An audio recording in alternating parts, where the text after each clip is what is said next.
అందరికీ నమస్కారము. నా పేరు లక్ష్మి. మై డియర్ హీరో 6వ భాగము. రచయిత కుమారి గారు. గీత వంట చేస్తూ ఉంది. ఇంతలో గీతకి ఒక మెసేజ్ వచ్చింది ఆర్య నుండి. ఇందాక నువ్వు ఏదో చెప్తూ ఉన్నావు. నాకేం అర్థం కాలేదు మేఘ. రాగానే చెప్పటం ఆపేశావు. నువ్వు ఫ్రీగా ఉన్నప్పుడు ఫోన్ చేస్తావా అని అడిగాడు మెసేజ్లో. హా, తప్పకుండా అని తిరిగి రిప్లై చేసింది గీత. గీత అనుకుంటుంది, ఒకవేళ నిజంగా ఆర్య మంచివాడు అయితే కనుక మేఘాని ఆర్యని ఒకటి చెయ్యాలి అని అలా ఆలోచిస్తూ వంట చేస్తుంది. ఇద్దరూ కలిసి తింటూ ఉంటారు. గీత మళ్ళీ అడుగుతుంది, ఆర్య వాళ్ళ ఇంటికి వెళ్ళావు కదా, వాళ్ళ అమ్మ ఏమన్నారు అని అడిగింది. వాళ్ళ అమ్మ ఏమీ అనలేరు, ఆవిడికి మాటలు రావటం లేదు. వాళ్ళ నాన్న పోయాక ఆమె షాక్లో మేడ మీద నుండి కింద పడిపోయారంట. అప్పటి నుండి ఆవిడ వీల్చైర్లోనే ఉన్నారంట. చూడగానే చాలా భయం వేసింది, చాలా బాధ కలిగింది అని చెప్పింది మేఘ. అయ్యో అవునా, మరి ఆవిడని ఇప్పుడు ఎవరు చూసుకుంటున్నారు? ఆర్య అబ్బాయి కదా, చాలా కష్టంగా ఉంటుంది అలా చూసుకోవటం అని గీత కూడా బాధపడుతుంది. మేఘ గీతకి అర్థమయ్యేలా చెప్తుంది. ఇంట్లో రోహిణి అని ఒక అమ్మాయి ఉంది. పనమ్మాయి అయినా మనమ్మాయిలాగా ఉంటుంది. ఇంట్లో ఒకరిలాగా ఉంటుంది. తనే అన్నీ చూసుకుంటుంది అని ఆర్య చెప్పాడు అని చెప్పింది. ఓహో, మంచి విషయం. అలా ఒక ఆడతోడు ఉంటే చాలు కదా గీత అని అంటుంది. గీత మళ్ళీ ఏదో అడుగుతూ ఉంది. మొదటిసారి ఆర్యాని చూసినప్పుడు ఏమని అనిపించింది అని అడిగింది.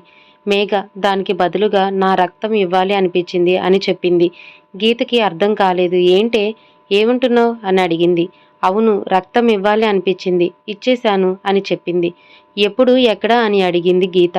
పోయినసారి ట్రాఫిక్లో ఉండంగా మొదటిసారి చూసా ఆర్యాని. అందరినీ హెల్మెట్ పెట్టుకోమని చెప్తూ ఉన్నాడు. పెట్టుకున్న వాళ్ళకి థ్యాంక్స్ చెప్తూ ఉన్నాడు. అప్పుడు నేను కూడా హెల్మెట్ పెట్టుకొని ఉన్నా.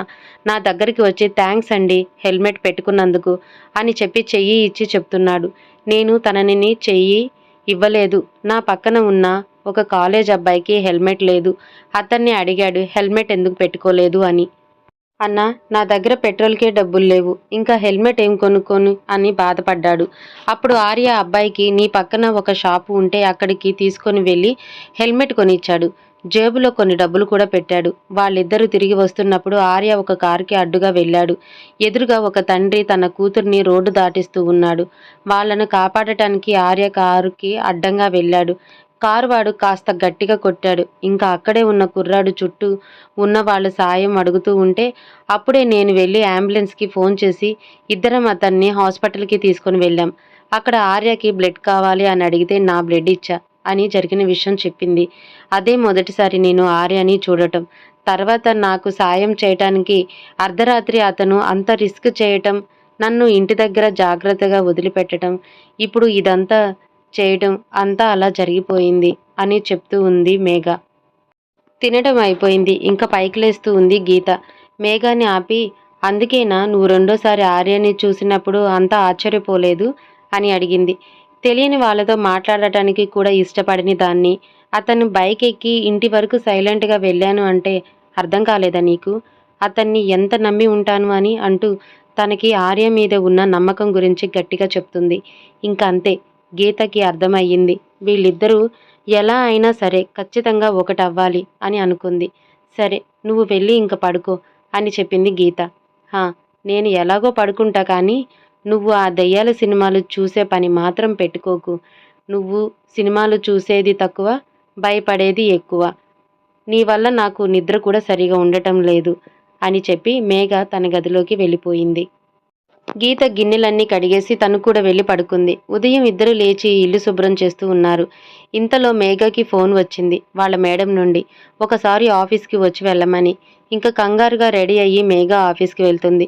వెళ్తూ వెళ్తూ గీతకి చెప్పింది, నువ్వు ఒక్కదానివే ఏం పని చేయకు, నేను త్వరగా వచ్చేస్తాను, అప్పుడు ఇద్దరం కలిసి చేద్దాం అని చెప్పి వెళ్ళింది. ఆ కంగారులో ఫోన్ ఇంటి దగ్గర వదిలేసి వెళ్ళింది. ఈరోజు ఆర్య మేఘని ఇంటికి తీసుకొని వెళ్తా అని చెప్పాడు కదా, అందుకే ఉదయం ఫోన్ చేశాడు. ఎన్నిసార్లు చేసినా మేఘ ఫోన్ లిఫ్ట్ చేయటం లేదు. అప్పుడు గీతకి ఫోన్ చేశాడు. గీత మేఘ చెప్పినా కూడా ఇంకా ఇంట్లో పని చేస్తూనే ఉంది. అలా చాలాసార్లు ఫోన్ చేసి ఏకంగా ఇంటికే వచ్చేశాడు ఆర్య.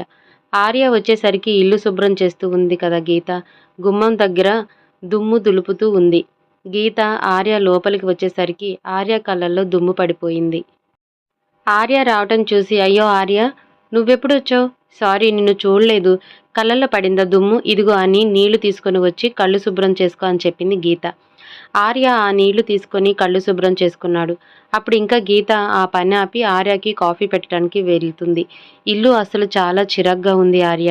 ఇద్దరం కాలేజీలో ఉండటం వల్ల ఇల్లు క్లీన్ చేయడానికి టైం ఉండటం లేదు. ఈరోజు కుదిరింది. అందుకే నీట్‌గా రెడీ చేస్తున్నాం అని చెప్పింది.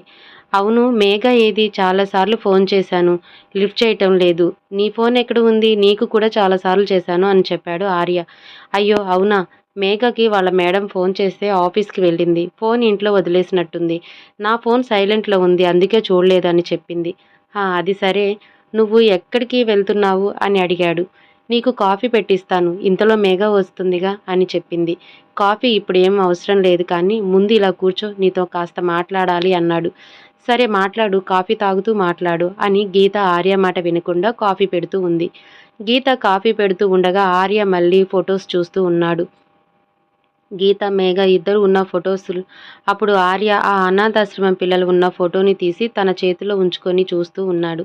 ఇంతలో గీత కాఫీ పెట్టుకొని వచ్చింది. ఏంటి ఆర్య అలా చూస్తూ ఉన్నావు అని అడిగింది. ఇది నిజంగా మీరేనా అని అడిగాడు. మేమే అని చెప్పింది. వీళ్ళంతా ఎవరు అని అడిగారు. వాళ్ళు మాలాగే అనాథులు అని చెప్పింది గీత. నువ్వు ఏం మాట్లాడుతున్నావు? నాకు అర్థం కావట్లేదు.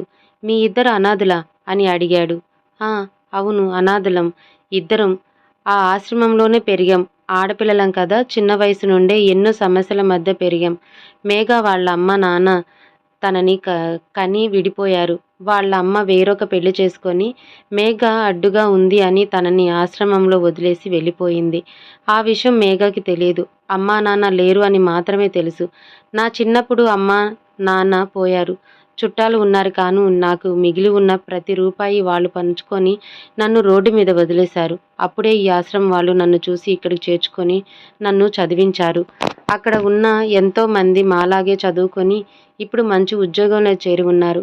నేను, మేఘ ఇద్దరం కూడా అక్కడే చదువుకున్నాం. తర్వాత ఇద్దరికి మంచి ఉద్యోగం దొరికింది. ఇద్దరం డిగ్రీ చదివాం. ఆ అర్హతతోనే ఒక ఉద్యోగం సంపాదించి చేస్తూ ఉన్నాం. కానీ అక్కడ ఉన్న పరిస్థితులు మమ్మల్ని ఉండనివ్వలేదు.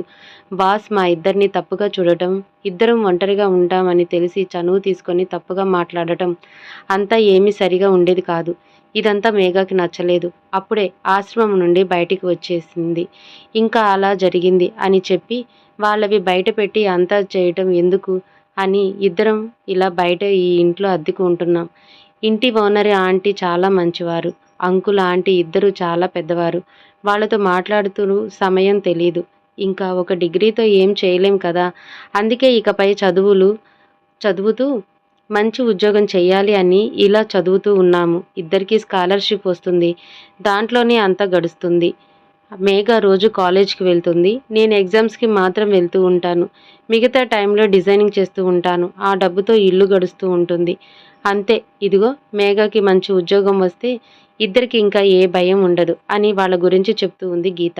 గీత చెప్పింది విన్నాక ఆర్య కూడా చాలా బాధపడ్డాడు కాసేపు. ఏమీ మాట్లాడకుండా అలా సైలెంట్‌గా ఉండిపోతాడు. నువ్వేం ఎక్కువ ఫీల్ అవ్వకు ఆర్య. మేం ఆడపిల్లలమనే కానీ చాలా ధైర్యంగా ఉంటాం. నాకు తను అమ్మలాగా ఉంటుంది. మేఘ అంటే చిన్నప్పటి నుండి నాకు చాలా ఇష్టం. తనకి నేనంటే ప్రాణం. ఇలా ఇద్దరం కలిసి ఇక్కడే కొంతకాలంగా ఉంటున్నాం అని చెప్తూ వచ్చింది. ఇంతలో మేఘ వచ్చేసింది. మేఘ రాగానే ఏంటి ఆర్య వచ్చాడా? బయట బండి ఉంది అని అడిగింది. వచ్చాడు అని చెప్పింది గీత. ఏంటి మెకానిక్ నా బండి వాష్ చేసేశాడా? తెచ్చేశావు అని అడిగింది. అవును. చాలా బాగా వాష్ చేశాడు అని చెప్పాడు ఆర్య. చాలా థ్యాంక్స్ ఆర్య. చాలా హెల్ప్ చేస్తున్నావు అంది మేఘ. నీకన్నా ఎక్కువ ఏం చేయలేదు అని అన్నాడు. నేనా?